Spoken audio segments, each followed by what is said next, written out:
The story of Formula One began in 1950, with the very first season featuring just 7 Grand Prix races. Back then, drivers could earn points only if they finished within the top 5, 8 points for the winner, 6 for second place, 4 for third, 3 for fourth, and 2 for fifth. A bonus point was also awarded to the driver who set the fastest lap of the race. The opening race of the season took place on May 13, 1950, at Silverstone Airfield in England, under bright, sunny skies. In those days, the British valued their Sunday rest so much that major sporting events, including motor races, were traditionally held on Saturdays. Qualifying sessions were held on Thursday and Friday, attracting all the major teams, except for one notable absence, Scuderia Ferrari. Unhappy with the lower prize money offered compared to a Formula 2 race taking place the same weekend in Belgium, decided to skip Silverstone in favor of the Mans Grand Prix. Despite Ferrari's absence, the Italians still came in strong. 4 Alfa Romeos lined up,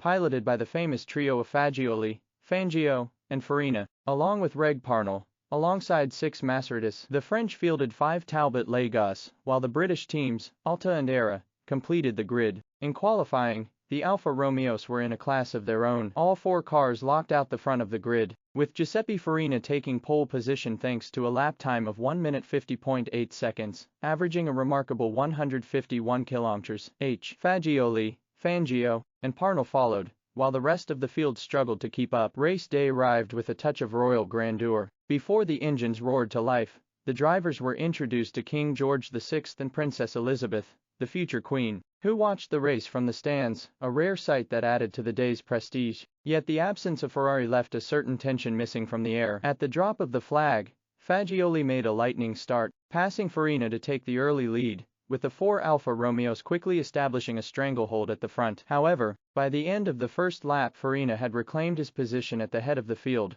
followed by Fagioli, Fangio, and Parnell. Trailing them were Bira and de Graffenried in their Maseratis, and Martin in his Talbot Lago. On the second lap, Farina set the fastest lap of the race at an average speed of 151 km/h, securing the bonus point. Mechanical misfortune soon struck others. Leslie Johnson's Era retired with a supercharger failure. Tony Rolt's gearbox failed just 5 laps in. Eugene Martin of Talbot Lago was forced to pull out due to oil pressure issues on the 9th lap. By the 10th lap, the battle for the lead intensified. Fagioli snatched the top spot, closely followed by Farina, Fangio, and Parnell, whose car had suffered damage after a collision with a rabbit. Fangio briefly led at the 15th lap, but Farina swiftly fought back to retake the lead a lap later. As the race wore on, the mechanical toll grew heavier. On lap 24, Louis Chiron's Maserati gave up with a clutch problem. By lap 37, de Graffenried's Maserati engine had failed. Jeff Crossley's Alta succumbed to gearbox issues on lap 44,